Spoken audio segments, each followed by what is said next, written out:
Welcome to Team Historical. Your journey through the epic stories of the past begins now. So, for almost 50 years, the entire world was basically holding its breath. It was living on a knife's edge. This was a global struggle, but it wasn't fought with tanks and soldiers in the usual way. No, this was a war of spies, of secret battles, and this constant, terrifying threat that the world could end at any moment. Today, we're gonna dive into the Cold War, a 45-year standoff that, believe me, shaped the very world we live in right now. And this quote, wow, it just nails it, doesn't it? A battle of fear, power, and ideology. That's what this was all about. It wasn't about armies marching across fields. It was a global staring contest, a battle of wills between two completely different ways of seeing the world. And the whole thing was played out on a global stage. You know, a real war of nerves where the stakes were everything, the entire future of humanity. All right, Section 1, a world divided. So you have to ask yourself, how on earth did we get to this point? I mean, after the absolute devastation of World War II, you'd think everyone would be desperate for peace, right? But that's not what happened. Instead, a totally new conflict rose from the ashes of the old one, a deep ideological divide that basically split the entire planet in two. And here's the core of the problem, right here. It was a total clash of systems. In one corner, you've got the United States, all about capitalism, democracy, individual freedom. And in the other corner, the Soviet Union, pushing communism, one-party rule, and a state-controlled economy. And look, these weren't just, minor policy differences. These were two completely opposite, competing visions for how the entire world should work. And both sides were absolutely convinced that their way was the only way, the one that was going to win in the end. So, when you boil it all down, you've got this perfect storm of causes. First, after World War II, there's this huge power vacuum. Then, you have that massive ideological clash we just talked about, capitalism versus communism. The former allies, the US and the Soviet Union, suddenly don't trust each other at all. And then, you throw in the most terrifying invention in human history, the nuclear bomb. All of that together, yeah, that's the recipe for a global standoff. Okay, on to Section 2. The war without bullets, which sounds strange, right? A war without bullets? So how was this thing actually fought? Well, here's the thing. A direct fight between the US and the Soviets meant nuclear war, which was basically global suicide. So they had to get creative. They had to find other ways to fight each other, and that took this strange war to literally every corner of the planet. And their number one method was something called a proxy war. And the idea is, well, it's as simple as it is brutal. Instead of American soldiers and Soviet soldiers shooting directly at each other, which would trigger World War III, they just pick a conflict somewhere else in the world, and they would arm, fund, and support the opposing sides. So the actual fighting, the dying, it was all happening in someone else's country, but the strings, oh yeah, they were being pulled from Washington and Moscow. And these proxy wars were everywhere. I mean, just look at this timeline. In the 1950s, you have the Korean War. Then, the 60s and 70s, the long, brutal Vietnam War. And in the 80s, the Soviet invasion of Afghanistan. Now, the key thing to remember is that none of these were just random, isolated conflicts.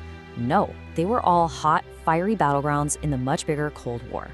Millions of people died in these wars, all while the two superpowers pulling the strings never fired a single direct shot at one another. But it wasn't just about these proxy wars. Oh no, there was a whole other front to this conflict, one fought completely in the shadows. This was the golden age of espionage. We're talking about the CIA versus the KGB, a constant, secret war for information, for influence. It was all about double agents, dramatic defections, and pumping out propaganda to win hearts and minds. A true shadow war. Which brings us to Section 3, brink of annihilation. And honestly, for all the talk of proxy wars and spies, all of it just paled in comparison to the one central, absolutely terrifying truth of the Cold War. And that was the constant, ever-present threat of total nuclear annihilation. So how bad did it get? At the peak of the arms race, the world had tens of thousands of nuclear weapons. Just let that number sink in, tens of thousands. That's enough firepower to destroy every city on Earth, to end human civilization many, many times over.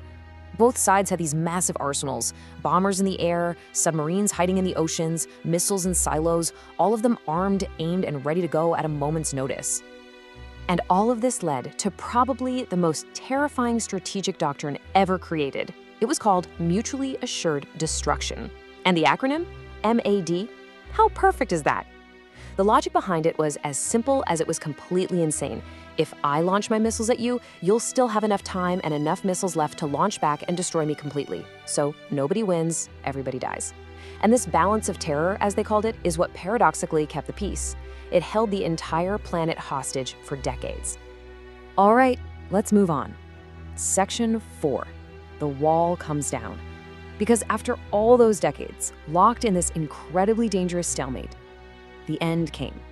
And it came with breathtaking speed. What seemed like a permanent, frozen conflict just started to crack and then completely shatter. And the symbol of that change, the one image everyone remembers, is the fall of the Berlin Wall in November 1989. I mean, for decades, that wall wasn't just a wall, it was the Iron Curtain made of concrete. It was the ultimate symbol of a divided world. So when ordinary people started climbing on top of it, tearing it down with their bare hands, piece by piece, well, that was it. That was the moment everyone knew the Soviet grip on Eastern Europe was finally broken. So why did it happen? How did this superpower, this seemingly unbreakable monolith, just collapse? Well, it really crumbled from the inside out. For one, its economy was a mess. It just couldn't compete anymore. All that money spent on the arms race had basically bankrupted the country. At the same time, the people were just fed up with the lack of freedom and opportunity. And then the final leader, Mikhail Gorbachev, tried to reform the system, but his changes kind of unintentionally opened the floodgates, and the whole thing came tumbling down in 1991. Okay, last section here, Section 5, an echoing legacy. You see, when the Soviet Union fell, the Cold War was, officially over. But here's the thing, it's not just some chapter in a history book. The world we live in today was forged in its shadow, and its legacy is still echoing, loud and clear, right now. And you don't have to look far to see the proof. I mean, think about it. NATO, the military alliance created specifically to fight the Soviets, it's not only still around, it's bigger than ever. The tensions between Russia and the West, that's still a huge part of our world today. Those thousands of nuclear weapons, they didn't just disappear.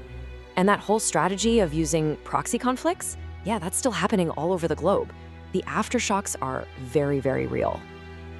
And that really brings us to the big question, doesn't it? The Cold War ended, sure, but did its shadow ever truly leave us? When you look at the world around us, the alliances, the weapons, the lingering mistrust, it's a really powerful thing to think about. The direct superpower showdown is over, but so much of the world it created is still here. So what do you think? Did its shadow ever really go away? Thanks for watching. Subscribe and join Team Historical to uncover more stories from history.